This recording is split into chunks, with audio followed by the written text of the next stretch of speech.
వాస్తవంగా ఈరోజు నా అదృష్టంగా భావిస్తున్నా.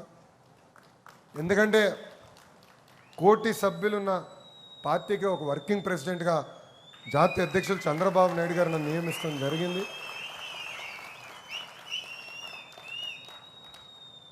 బాధ్యత అంటారా భారం అంటారా నాకు తెలియదు. సడన్గా మొన్నటి వరకు ఎట్టుకో పరిగెడుతున్నా. ఈరోజు అనౌన్స్మెంట్ అయిన తర్వాత కొంచెం బరువు పెరిగినట్టుంది నాకు. అంటే కష్టపడాలి, ఇంకా పని చేయాలి. నేను పడుకోను, మిమ్మల్ని పడుకోను నేను స్వామి. సత్యం నాకు తెలుసు. చాలా ప్రిపేర్ అవుతా, చాలా సిస్టమేటిక్గా పనిచేస్తా.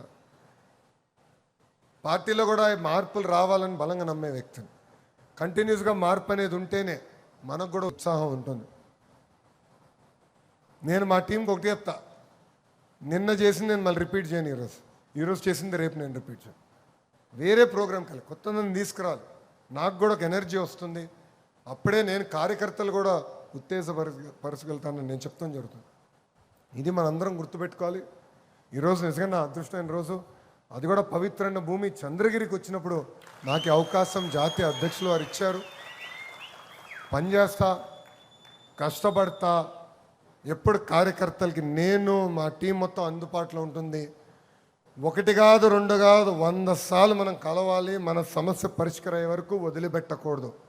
అంతేగాని అలిగి మట్టుకు ఇంట్లో పడుకుంటే నేనే వస్తాను, మీ లోకేష్ వస్తాడు, మిమ్మల్ని మీ ఇంటి నుంచి బయటికి తీసుకొచ్చి పని చేపిస్తాడని ఈ సభాముఖం మీ అందరు తెలుపుకుంటూ, నాకింత అద్భుతమైన అవకాశం ఇచ్చిన తెలుగుదేశం పార్టీ కార్యకర్తలందరికీ పేరు పేరున నా ఉదయపూర్వక ధన్యవాదాలు తెలుపుకుంటూ